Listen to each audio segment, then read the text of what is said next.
We're going to meet David Small this morning. He's an athlete turned author. Now, he grew up in Kenora, went on to coach hockey around the world, actually. He's just published his first book of juvenile fiction called Small Stories. Now, it's a collection of short stories inspired by his childhood in Kenora. That's where we reached him this morning. David Small, good morning. Good morning. Thank you for having me. What prompted you to write this book? Actually, I wrote most of these stories when I was a teenager growing up, about 16 or 17 years old, kind of going through a lot of the different things. And I guess for me it was a way of, journaling or releasing. And it was just kind of a healthy way to do it. And then they sat on my computer for about 10 years while I, pursued a career in an education and traveled around the world. And then this Christmas, I actually kind of was going through files on my computer and saw them and thought, you know what, these are pretty good. And I dusted them off and rewrote some of them and got some help from an editor and put them together into this little collection. Oh, that's so neat. Now, the main character, I understand, is Dave. Yes, and it is Dave, and I am Dave, and I make a kind of a Seinfeld reference for those who are aware of Seinfeld, and Larry David is supposed to be George Costanza in Seinfeld, but he's actually not George Costanza.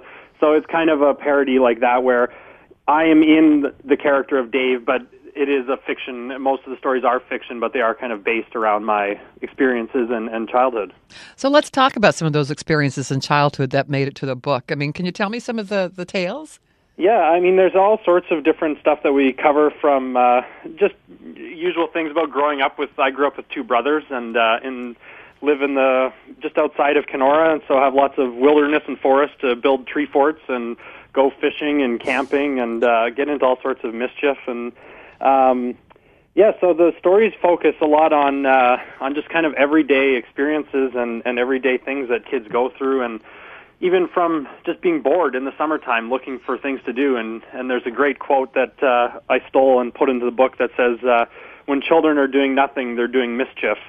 And I really kind of felt that touched a lot of my childhood, because there'd be days in the summertime when we're off school and we're kind of looking for something to do, and we always get up to some sort of mischief. What was it like, and as you mentioned, like these all happened to you years ago, revisiting them?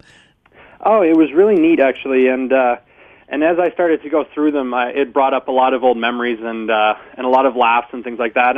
And not all of the stories are funny sunshine and roses type stories. There are some stories that are about loss and the first times that you're dealing with loss and trying to understand loss as a young person, as a child or a teenager growing up, and trying to make sense of that, and to be real in the world that we live in. It does happen, and kids do go through that kind of thing, and so I tried to include those stories in there as well, because there are things that I went through and things that I faced in my life.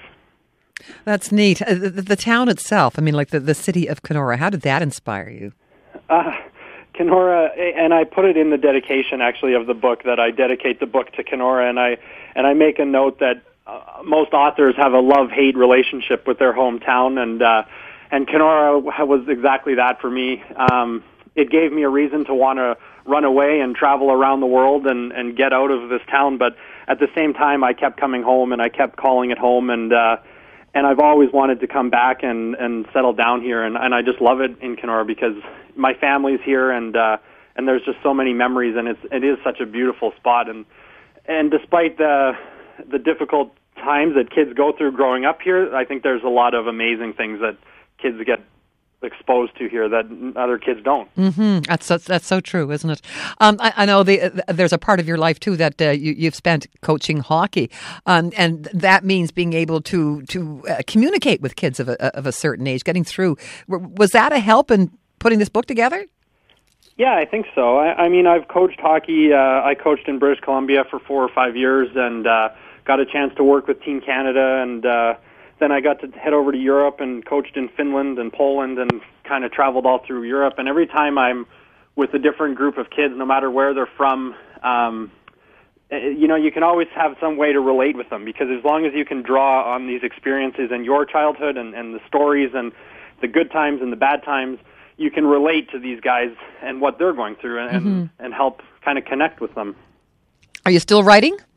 I am, yes. And that's actually what inspired me to put this book together and go through the process of publishing. And it's because I'm halfway through a second book, and this book is a little bit different. It's a book on leadership for hockey players, and so I'm really excited how that one's coming.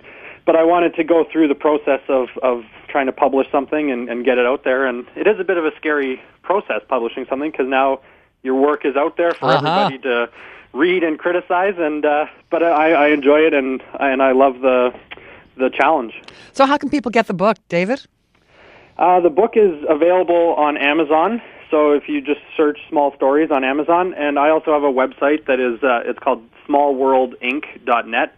And they can get it through the website as well. I'll post a link to that on our Facebook page. David, thank you so much for telling us about this. Good luck. Oh, thank you so much, and I enjoy your show. Oh, thank you. I appreciate that. Thanks, David. That's great.